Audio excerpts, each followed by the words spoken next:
Hello, welcome to Gardener's World. Every time I come out here into the cottage garden, I am surprised and delighted because all last winter it was about taking out, taking away, removing. And then I did do some planting. I planted roses and hundreds of tulips, moved the forget-me-nots about, but there wasn't anything to see really. But now the tulips have come through and I am so pleased with the way that they look. And I'm always searching for that magical apricot peachy pink. It's become a little obsession of mine. But actually this tulip, this is called Apricot Perfection, pretty much is it. It could be a little bit more apricot-y, but I tell you what, it's absolutely lovely. And you have come on the one day when I think they're looking their best, because the weather, of course, has been awful. They're battered, they've been rained on, the wind is blowing up, they'll probably be all over the place in a day or two's time. But for today, they're just a joy. Now, coming up on today's programme, Adam gets a backstage pass to a stunning garden near Dublin, which belongs to the U2-based guitarist Adam Clayton. If you look back at your life and I suppose in some sense the madness of it, this is an incredible antidote to that. I feel I'm lucky because it was all instinctive. I didn't know what this would mean to me. I didn't know that this would be a place that would draw me back and give me such kind of peace. Carol continues her mission to get us all growing plants for free, and this time by division. There are 2 times during the year when it's great to divide plants. One is the autumn and one is right now in the spring. We go to Arundel Castle in West Sussex to revel in a truly phenomenal display of tulips. This is an incredibly special time of year. It just looks wonderful. For at least 3 to 4 weeks we have this cacophony of colour. Some of our early tulips look amazing, and then of course the mid-tulips then follow suit, and then the later tulips. And I'll be adding some deliciously fragrant climbers to my new scented garden.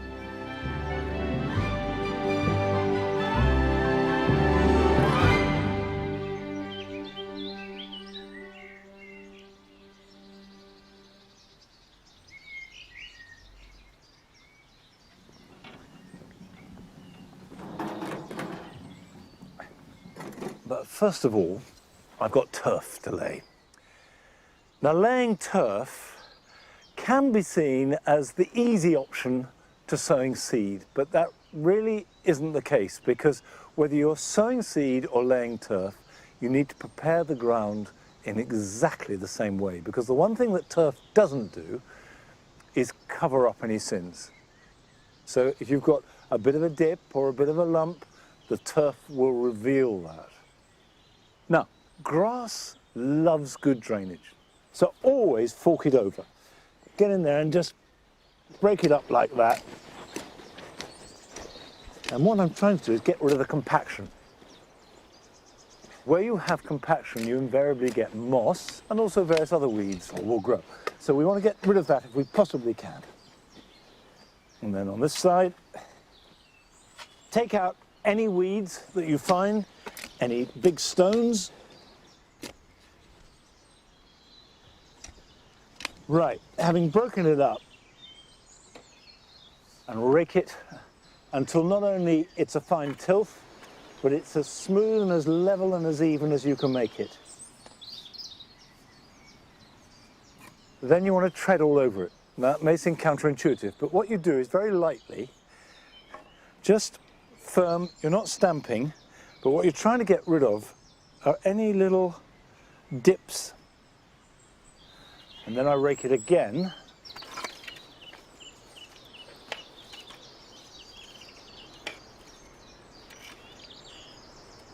That will drop a little. So if you're coming up to the edge of a path, the grass should be proud of the path, not least so when you mow it, you don't hit whatever the material the path is made out of. Now, turf comes like this in rolls, and if you get it and you can't use it for a little bit, unroll it, because obviously there's no light getting to the grass, and it mustn't dry out, so you may need to water it to keep it damp. Right, that goes there.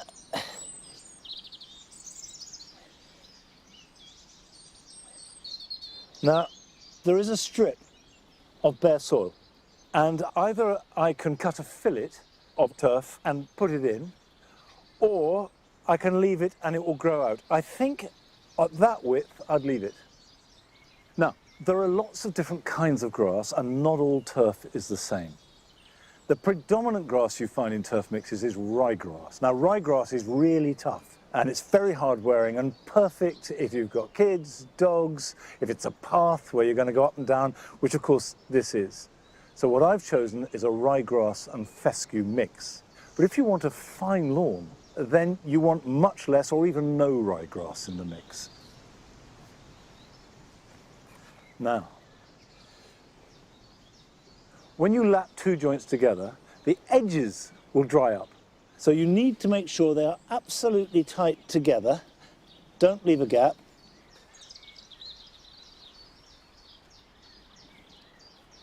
If I take this strip now and roll it out, you can see that it's much too long.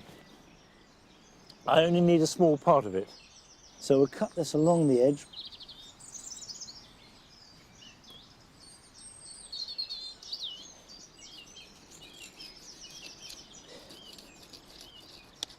Right. Now, if I leave this small section on the end, it's more likely to dry out.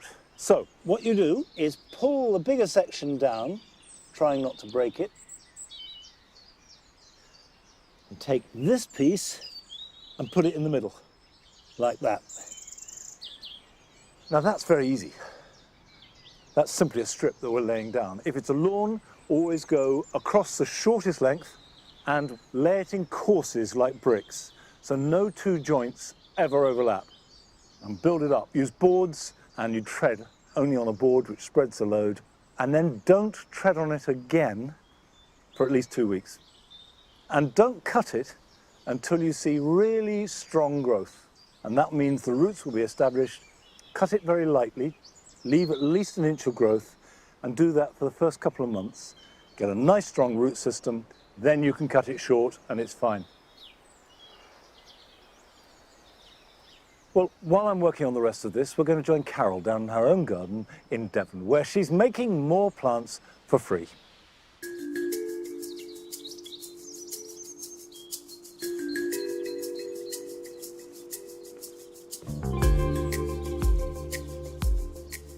You know, you can feel it.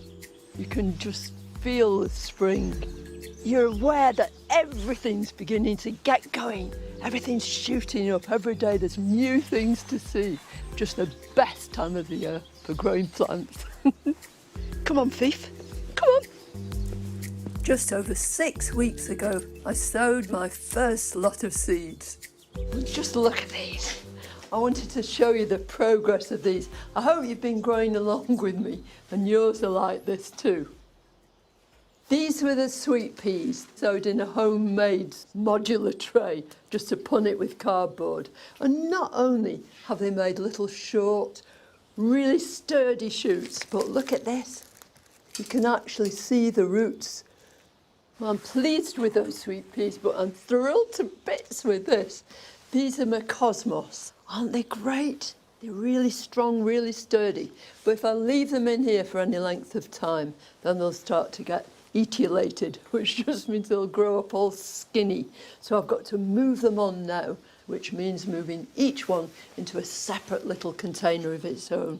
Now, what every seed does when it germinates is, first of all, put down a root. Well, you can't see that stage. The first evidence you've got is when these little shoots come up and they've got twin leaves. You call them cotyledon leaves, but people often call them seed leaves. And all seedlings do this.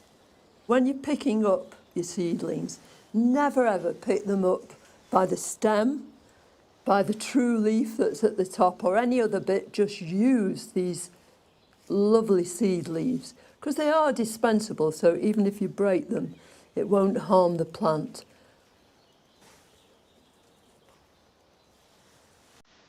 going down, just lowering this into this hole. Then we use the other end of the chopstick just to push that down and firm it in.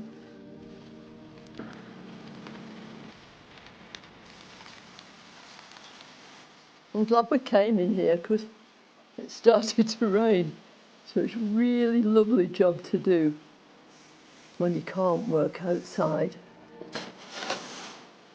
After a shower of grip for my seedlings, there's a much needed break in the rain, meaning I can get on in the spring sunshine.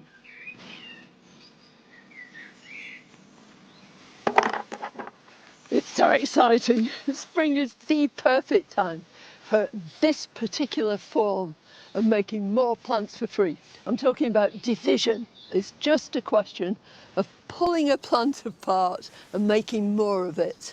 And the plant I'm going to start with is one of the easiest to do. It's called Rudbeckia. In the late summer and autumn, this whole place is glowing yellow with the flowers from this, but right now it's just small and green and perfect to divide. If I delve in here, tug a few pieces up. So I've got several pieces there and they're really easy to separate. So that is going to make a whole new plant and it'll have several flowers just this year. So I want a few pieces like that. And the great thing about dividing things is it's not just wonderful as far as making new plants, but it also helps reinvigorate the plant.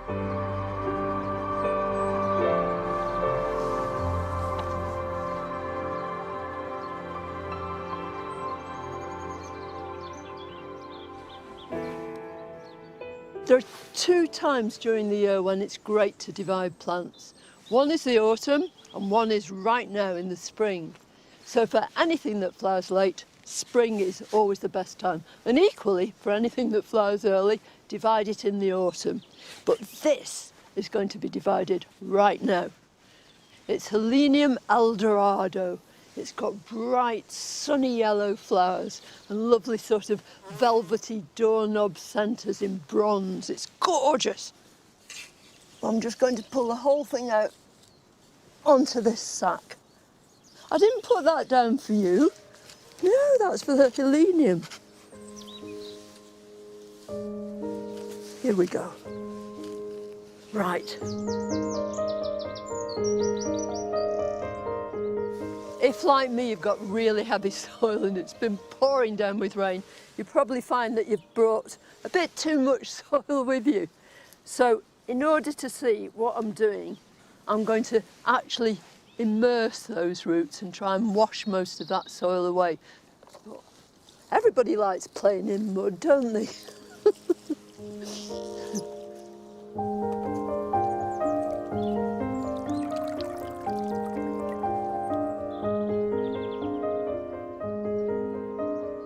And all I want to do now is literally pull rosettes from here.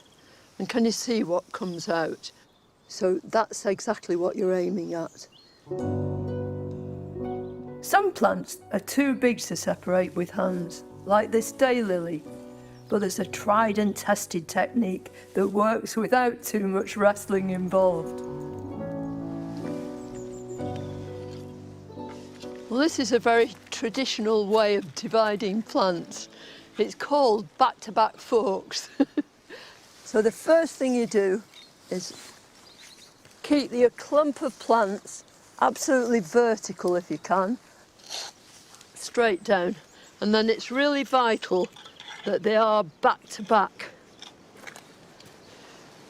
Push in and prise them apart. Look at that. Two lovely big chunks. And now I think those would make nice plants just as they are. And just before the next shower,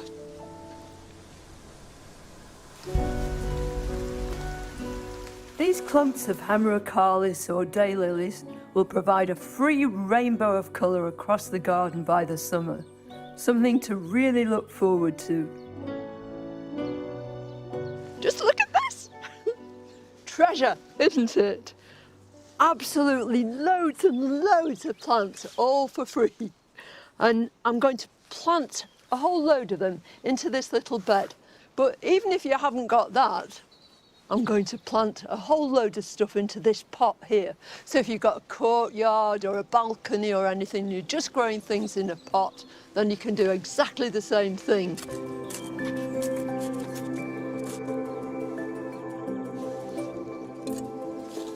It's lovely, really, because it's quite cold at the moment, and you really feel that you're going to tuck these things in, and they're going to be all warm and comfortable.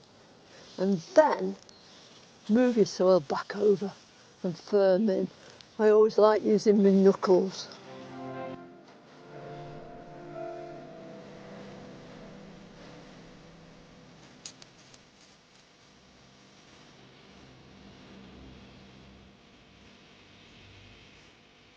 Well, our seeds are coming along fine, and we've divided all sorts of plants, but next time we're going to be doing one of the most exciting forms of propagation of making plants for free, and that is taking cuttings. Can't wait.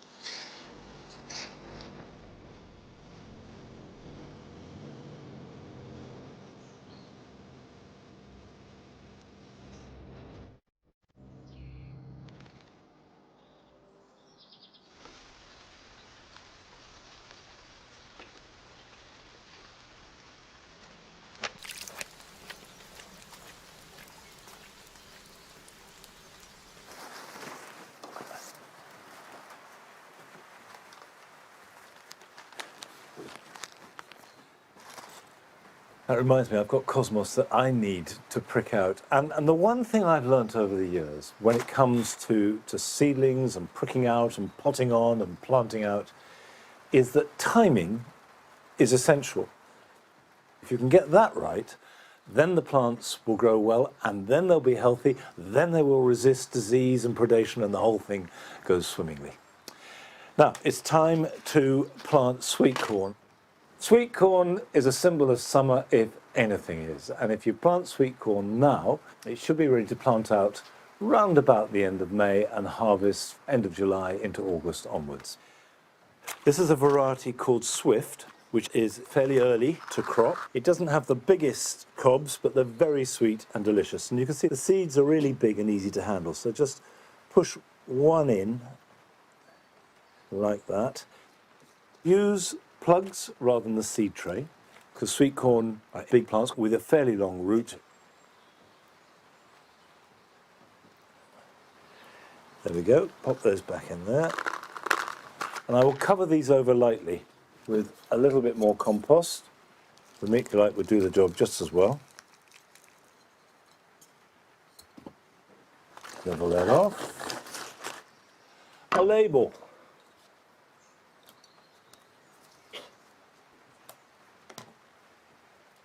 Now, they do need at least 20 degrees in order to germinate. If you're putting them on a windowsill, make sure it's above a radiator. If you've got a greenhouse, that's great.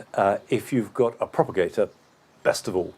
Obviously, water them and keep them watered, and they will germinate in about 7 to 10 days' time. Let them grow on, and in about 3 weeks' time, they could be potted on into individual pots. And you know they're ready, and this is all to do with the timing, is when you can just push out one of the plugs and the soil is held together by the roots. And when they're about a foot or so tall, they'll be ready to plant out, which normally will be the end of May, beginning of June. Now, I thought that I grew a lot of tulips here at Longmeadow, but we went down to visit a garden in West Sussex, where they grow tulips on the grandest scale imaginable. It is amazing with tulips because, of course, they look like nothing's going to happen, and then they form these wonderful heads, and you wait and you wait in anticipation, and then suddenly they burst through. It's just wonderful to see all this vibrant colour after a long winter.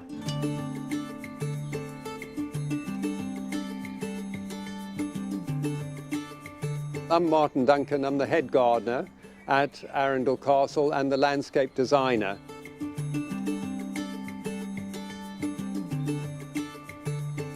This is an incredibly special time of year because, of course, it's a great opportunity for us to show off all our hard work, which we started in November, planting absolutely thousands, hundreds of thousands of bulbs up slopes in pots everywhere. And actually, we only finish our planting just as Christmas arrives. Some of our early tulips look amazing, and then of course the mid tulips then follow suit, and then the later tulips. So it just looks wonderful. For at least 3 to 4 weeks we have this cacophony of colour.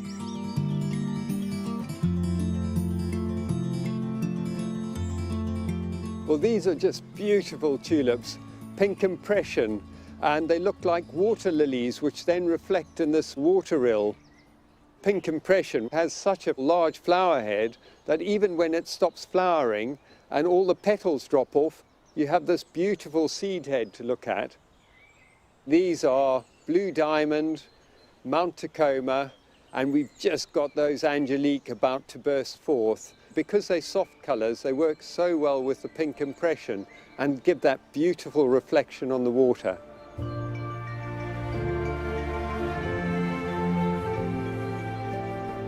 The perennial tulips I find which come back year after year are the Darwin hybrids and even the lily-flowered tulips. There are some incredibly extravagant tulips which are wonderful, however, they tend not to come back as readily, so they will come back, but they do digress and get a lot smaller.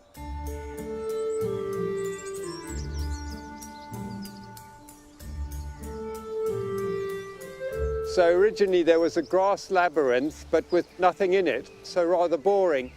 I decided let's go for it. So we put in about 14,000 tulips and 14,000 Triandus white thalia narcissi. To get the bulbs in, we have what we call pogo sticks, but it has a planter on the bottom. It's not only spectacular, but also it encourages the wildlife into it as well, because we're not continuously cutting lawns.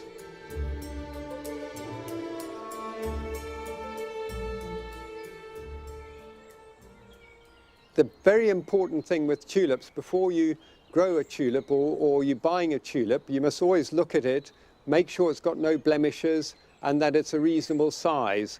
And the important thing with tulips is they like a well-drained soil, and they like to be planted at least 4 inches deep into the soil, and that will mean more chance of coming back in a healthier plant.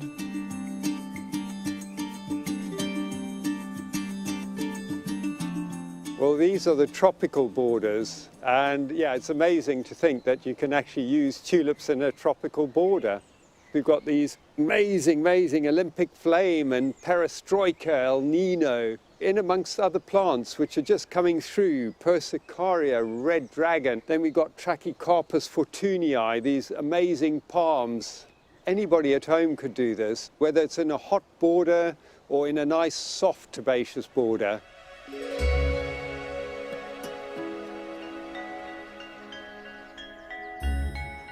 I love using a natural style of planting when I do tulips. So whether it's in herbaceous borders, that is natural swaths, or in the landscape, even more importantly, I throw them up in the air. Where they land, that's where we plant them.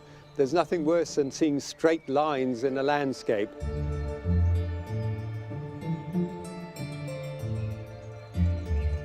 We're in the stumpery and I'm planting this incredible plant called the rasta parrot.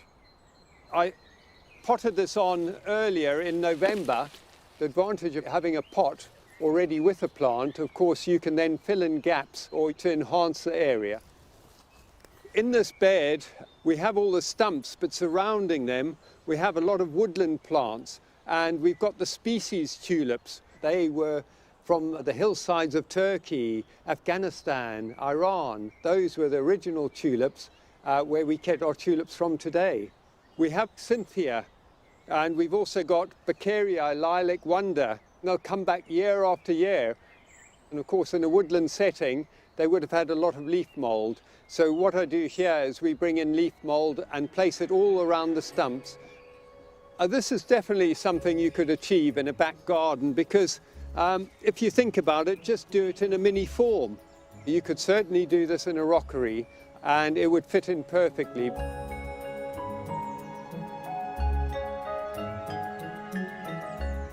Tulips are fantastic in pots. You half fill the pot, and then as long as you plant, you then place all your tulips really very close, cheek by jowl, and then you top up with 4 inches of compost. You can either use a liquid fertilizer or liquid seaweed, or you can put in a slow release fertilizer with the compost.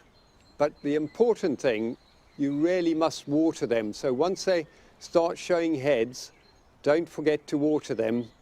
Once they die right down, then lift them and then clean off the bulb and store them like you would an onion in the dark on a tray, and then put them in a bag. Once you've cleaned them off properly, you can then replant in the autumn.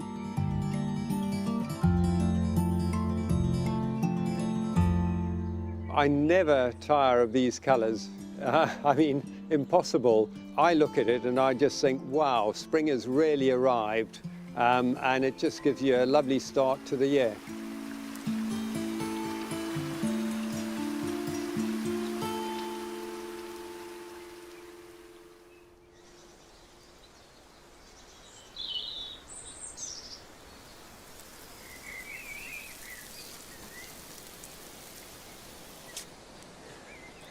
The Tulip Festival continues to the end of the month at Arundel Castle, so do go along, and all the details can be got from our website.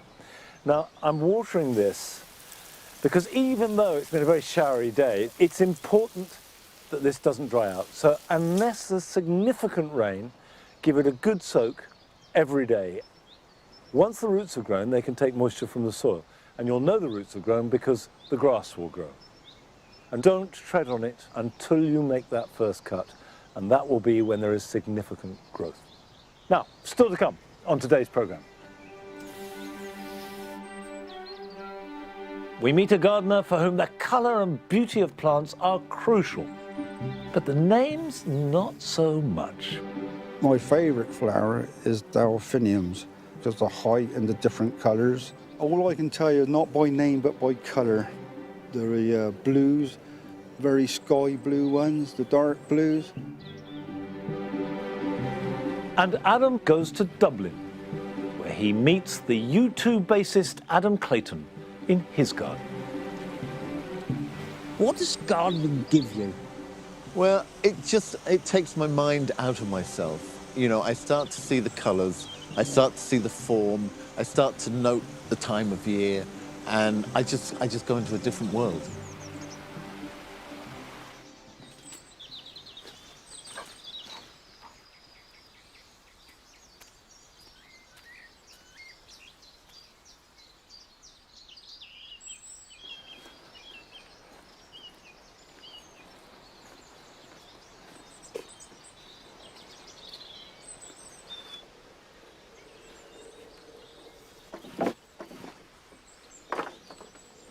This area has had a revamp, focusing on fragrance. The idea is this is going to be somewhere to sit when the weather gets better, if it ever gets better, where we can sit, particularly in the evening, and really just be surrounded by a balm of lovely scents. And so I just want to continue building up that repertoire of really good fragrance. And I've got climbing plant, both the same. This is Trachelospermum, star jasmine, and they will grow really quickly and should be smothered in the lovely, small, white, deeply fragrant flowers. And it is one of the most voluptuous scents that you can have in the garden.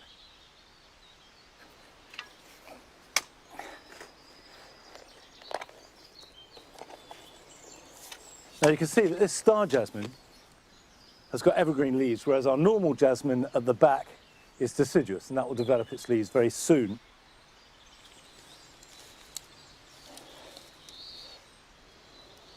Now I'm going to take these bamboos out.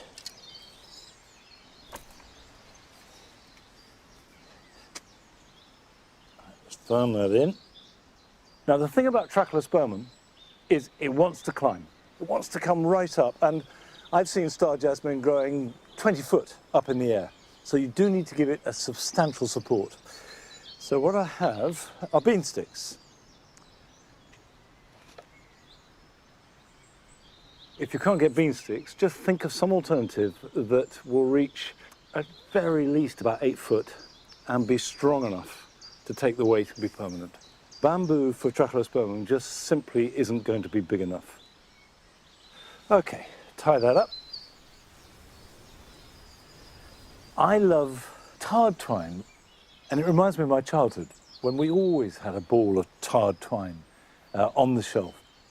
The smell is very evocative and it lasts.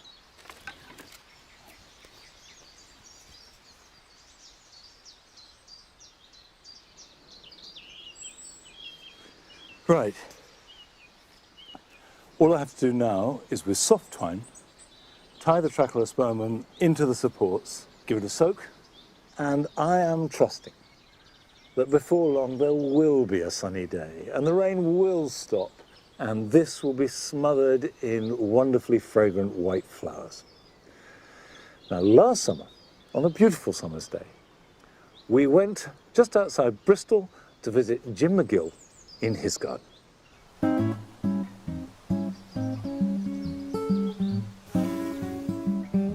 I love all the bright colours. It just gives you peace of mind when you come out every day and look at it, which I come out every morning. Do a bit of watering, a bit of potting on, and just feel relaxed. That smells absolutely gorgeous. Hello, my name's Jim. I've been here with my wife Carol for 55 years. People say, well, you can't put this plant alongside that plant. That doesn't bother me. If I got pink alongside something else, that's where it's going. That's it. That plant's going in there. I got the pot in my hand, it's going in there. And that is how I garden. I've got delphiniums with pink foxgloves, red poppies. What a fantastic colour range it is there, isn't it? Absolutely fantastic. Doesn't matter about whether they match up with each other, it's just colour. My favourite flower is delphiniums because the height and the different colours. All I can tell you, not by name but by colour. There are blues, very sky blue ones, the dark blues, and the centres of them, you get the white on some of them, cream in the centre, and the black in the centres. And they're good for the bees love them. Hopefully one day I'll get them like the Chelsea Flower Show and get myself a gold.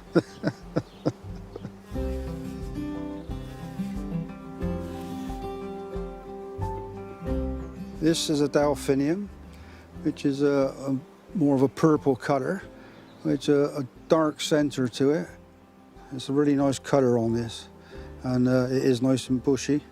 Now, when this is finished flowering on this here, I would cut right down at the bottom of the stalk, and then we get a second flush this year. You sow the seeds, take the seeds off. They're fresh then, you get them like at the end of the season, say September, put them in these deep trays and let them grow up. They'll come up about this tall, and then lead them for the winter, and they'll die back, put the glass over the top to protect them, and then in the spring start watering them and give them a feed. I then pot them on, and this is what they've come to so far. Some of them's got the flowers on as well.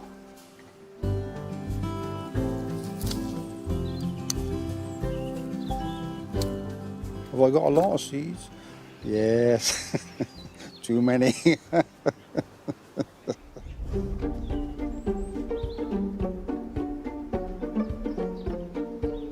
There's better greenhouses about than what this is. A bit of a mess in here. Look at the foxglove seeds in there, look. Loads of them. Give them away. My fallen in love poppies, look at the seeds in there. Lots of seeds.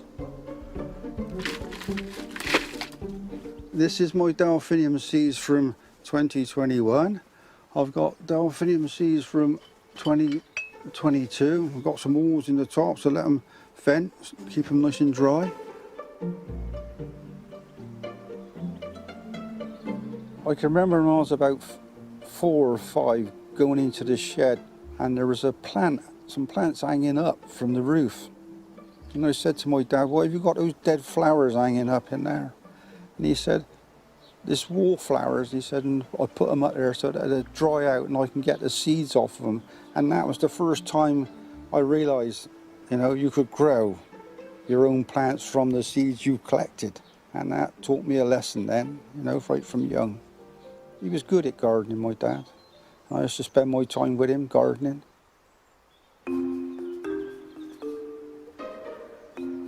Well, everything he does on a big scale. He don't do half measures to him. When he plants seeds, he can't plant half a packet, he's got to plant the whole packet. And then he says, "I've planted too many." And he does that every time. He plants a whole lot. All the roses, they all come out beautiful now, aren't they? All the way along to the kitchen. You go to a garden centre, there's nothing to spend 60, 70 pounds in. You come out with about 6 plants, whereas now we got, well, too many now. Or we give them away. Yeah.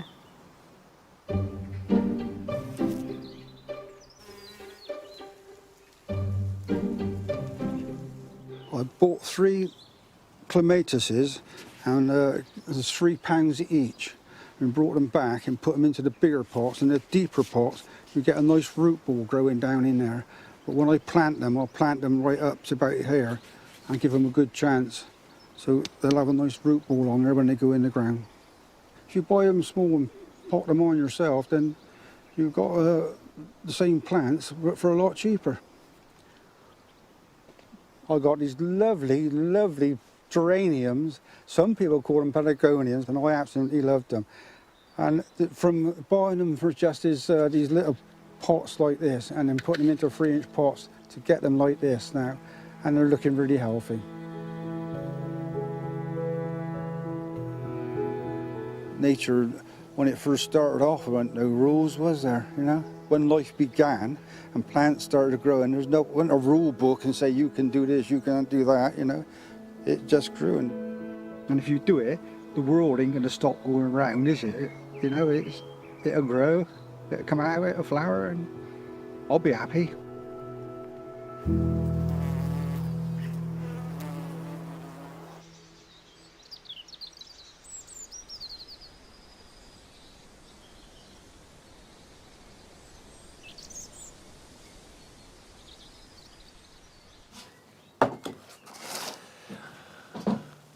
Well, I love Jim's garden. That's how a garden should be. Now, this is a dahlia called David Howard. It's one of my favourites. It's got a rich sort of burnt orange flower and dark foliage. But rather like tulips, dahlias can be very variable in their ability to come back year on year. So it's a very good idea to take cuttings. And dahlias reproduce really well from cuttings.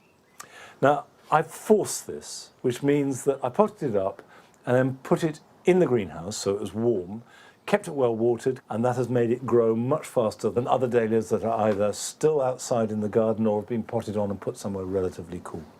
So we've got nice, good growth, and cuttings are best anything from between 2 and 6 inches. So this is absolutely perfect.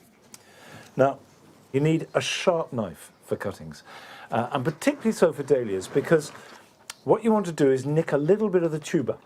So when you're potting them up for cuttings, don't bury them deep. Put the tubers so you can just see them above the surface.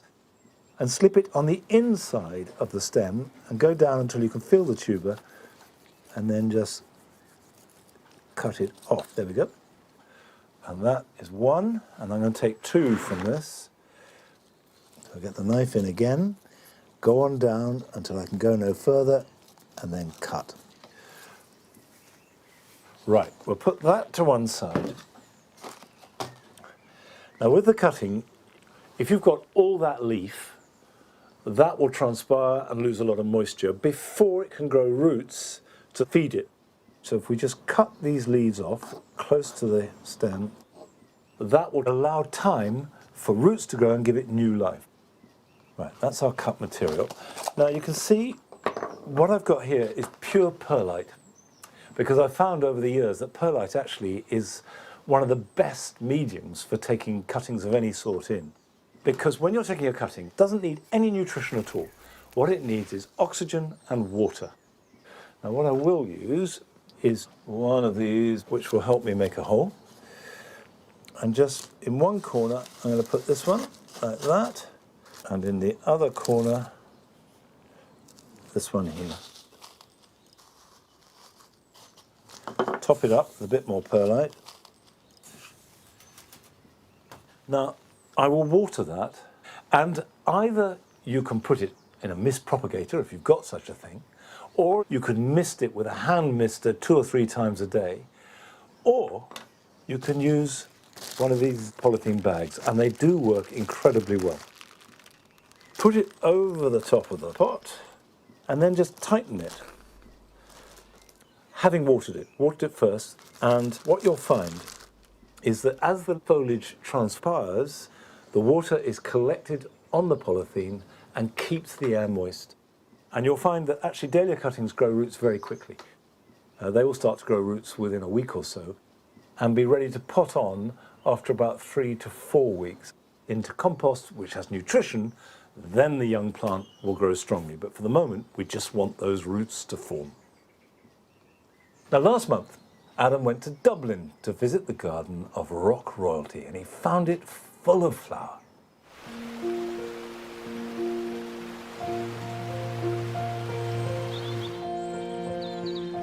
Would you believe I'm only a few miles outside of Dublin city centre, in this sort of remote river valley that's a backdrop to an incredibly stunning garden. But 30 odd years ago, this place was going to rack and ruin. And then the current owner moved in. And it was at that point, this got a whole new lease of life.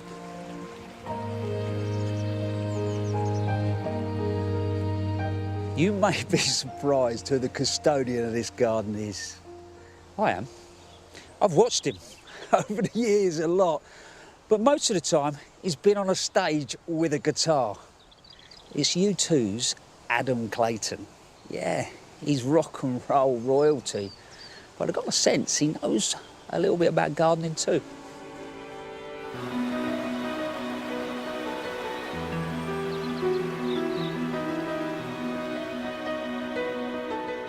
I walked in and instantly got goosebumps. You have created something here that is magical. Well, I think this is an adolescent garden in reality.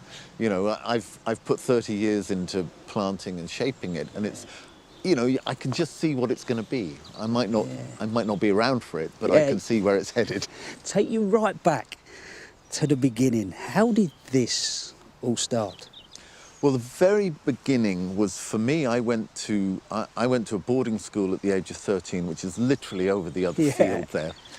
And I used to kind of look over the wall and come in here, and, you know, the early days of smoking cigarettes and having a drink. I'd come in here and there was this lovely little river that ran through it.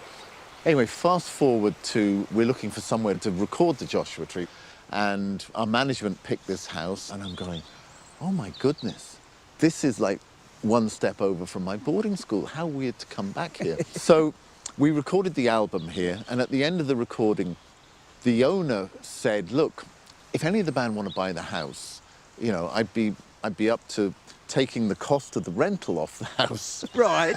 And I thought, oh, there's a bit of a deal there. And I didn't really know what I had, but I knew that whatever happened after the Joshua Tree, I did not want to be walking out my front door into a street. Yeah, because interesting, because I mean, that album, it was the bit that brought you to the world, wasn't it? We had an inkling. Yeah. You know, we'd been around for a little bit, we'd done a few records, so we had an idea that we were onto something. Yeah. But I don't think we knew how it was going to change our lives. So you've done that. You're 28 years old, was it right? 27, 28, yeah. Bought the house. Had you gardened before? I had a very, very sketchy knowledge of gardening. The only thing I knew about it was that I found solace outside, and I knew the mountain here. There's a mountain up the back here, and I used to go up that mountain with my teenage depression and look down over the city. So I knew I could get something from it. But when you took it on, What sort of state was this place in? It was seriously over-mature. It had been let go. The woodlands were overrun with laurel, which was kind of suffocating everything. So we took on clearing the laurel out, and then we could see the bones of the garden. Yeah. So we did a lot of reconstruction to the river. But I realized if I planted trees, at some point I could make decisions later on. I just love the creation of forestry, you know, just planting trees and seeing it grow. And I mean, these trees are now 30 years old.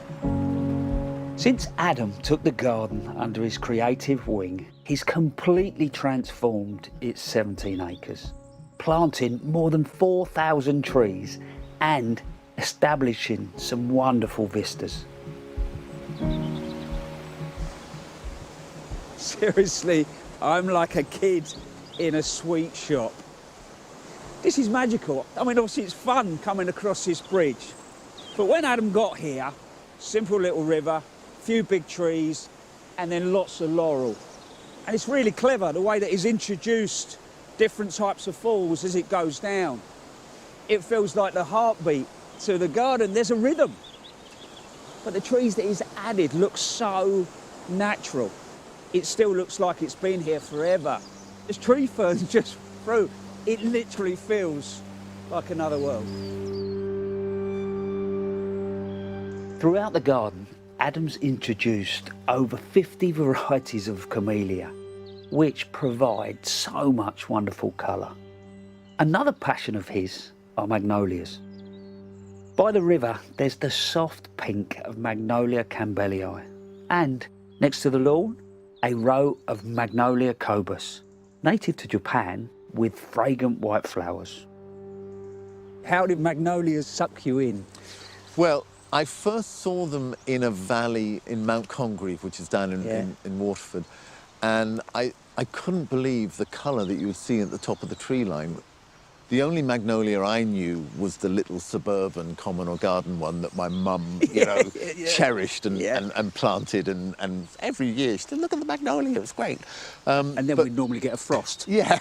Like, yeah. So then when I discovered these magnificent tree magnolias and the array of different colours, I was hooked. And for me, coming out of winter, you get that early flowering, you get that burst of colour, and then I kind of know, okay, summer's coming. And then I love rhododendrons, they're fantastic. Even when they're not in flower, the leaf colour is great. Funnily enough, I went to the Himalayas. I was on a trekking holiday, and I was up in the hills, and then I got to see them in their natural habitat. And I just thought, it's amazing. These things from this other culture and this other country come here, and they bring a little bit of that with them. This garden is a delight. Even on the dullest days, the colours are shining through, both in the formal gardens by the house and the woodland by the river. Testament to Adam's creative eye. The task of bringing Adam's vision to life rests on the shoulders of Dara Stone, who became head gardener here 4 years ago. Who's the assistant, mate? The assistant head gardener is Holly. Holly? Is the main girl. This is not a bad office, is it? No, not the worst. So before you came, did you love magnolias, rhododendrons or camellias? I love plants, you know, I love plants. That's the main thing. I was a big rhodo head, but being here, like, you've got magnolias that flower from early March all the way through to July. So there's always a magnolia kind of going, something to kind of keep your attention. And then they're not just flowers, like they're not just the flower. They've got the beautiful flower bud, comes in early spring and now through winter, and then it kind of goes on, and they've got good autumn colour. I think they're a good solid plant. To be fair, he sold them to me as well. Yeah. Because he's got a good eye, hasn't he? He has an impressive eye, yeah. You know, you can see it when you feel it when you're walking around a place. There's, you know, I suppose over the years, but has he sort of placed all the seats or the sculpture, or is that driven by him? Yeah, everything, even ideas and everything. He comes out and it's every day, it's a new idea, it's every morning it's, oh, Dara, I was thinking, and it's a new kind of, it's a new approach to something. That's lovely though, isn't it? Yeah. As, you know, for us as gardeners, just that constant keep things moving along. And to work for somebody who's into it as well, you know? Yeah. This to me just seems like a sort of microclimate in this valley. Yeah, It's very impressive. So Yeah. because of the moisture of the river, the heavy rainfall that we do get, the microclimate that that is created in here, the growth rate is exceptional. It's got a unique charm. Yeah, it really does. Yeah, well, if you ever think about taking on an assistant, Right. a slightly aging one, you know, How's your you weeding could give me a skills? call. Weeding's all right, Yeah, well, yeah, weeding's all we'll right. You we'll could talk set about me it. away, Yeah, I'll be yeah. fine.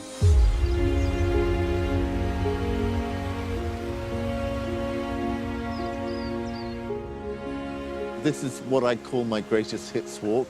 Yeah. I come out of the house in the morning and I walk up the other side, up to the top waterfall, and then come down here. And that way I get everything that I need. And I don't know what it is about the fresh water, but whether it ionizes the air or something, it sets you up for the day. What does gardening give you? Well, it takes my mind out of myself. You know, I start to see the colors, I start to see the form, I start to note the time of year, and I just go into a different world.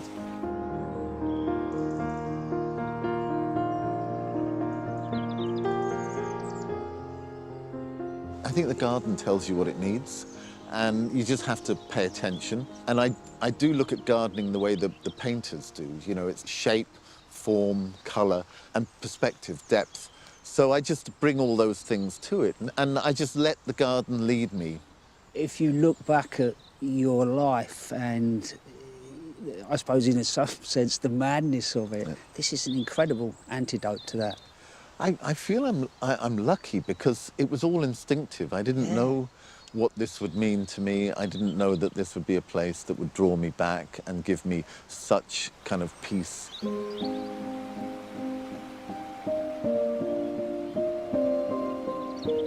This really is some place. I feel like I'm smiling on the inside. But to think that Adam took this on in his late 20s, I get a sense that the place sucked him in. Then he fell in love with magnolias, rhododendrons, camellias. When it's not just a great garden, it's also fun, it's intelligent, it sits comfortably in its landscape.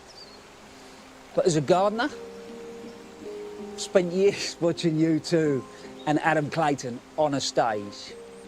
To think that he gets gardening, for me, is pretty cool.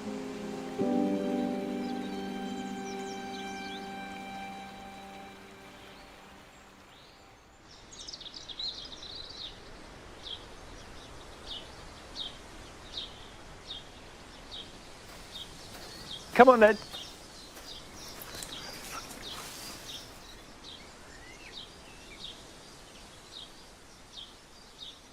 Something that Adam Clayton said really resonates, and I agree with so much.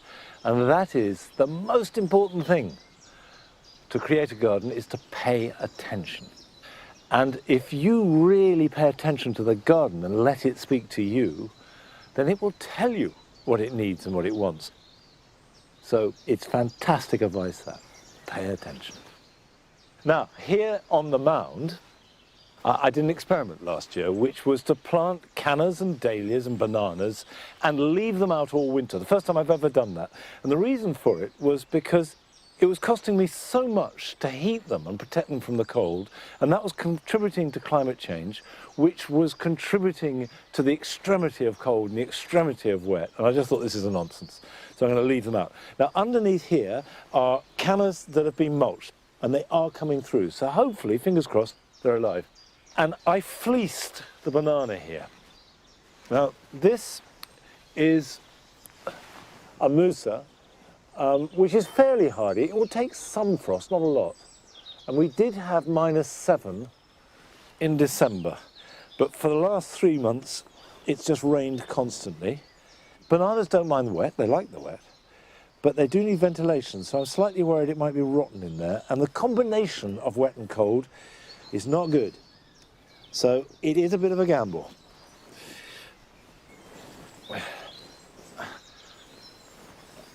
You thought that was the only layer, didn't you?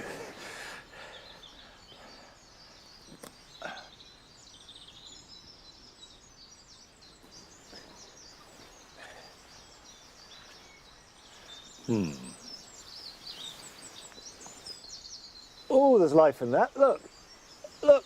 green. That is fresh green leaf, so that's good news. It's survived, it's come through the winter. Great. Well, I've got another one on the other side, so I'll get on with that. But while I'm doing that, here are your jobs for the weekend.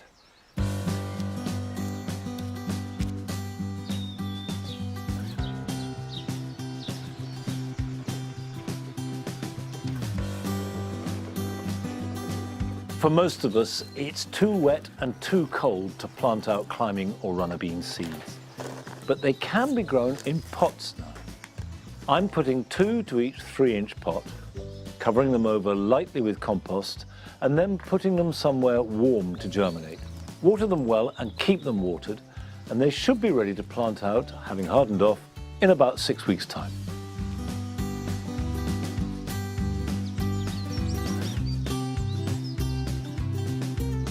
If you've grown daffodils in pots or in borders, it's a good idea to cut off the seed heads, as this will take goodness away from the bulb and therefore from the effectiveness of next year's flowering.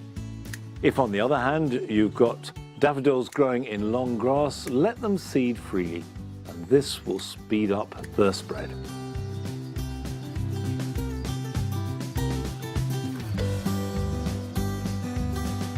Early spring flowering shrubs like forsythia should be pruned as soon as they finish flowering.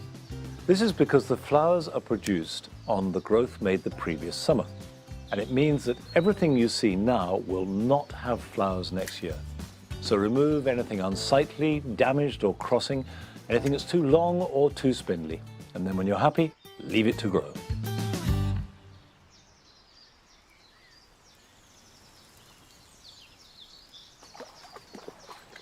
It's a bit wet, isn't it?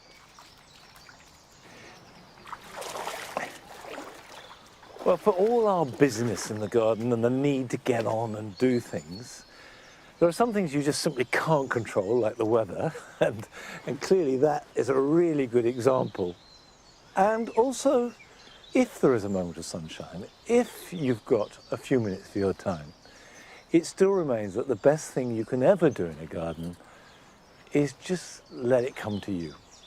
Just enjoy it for what it is right now.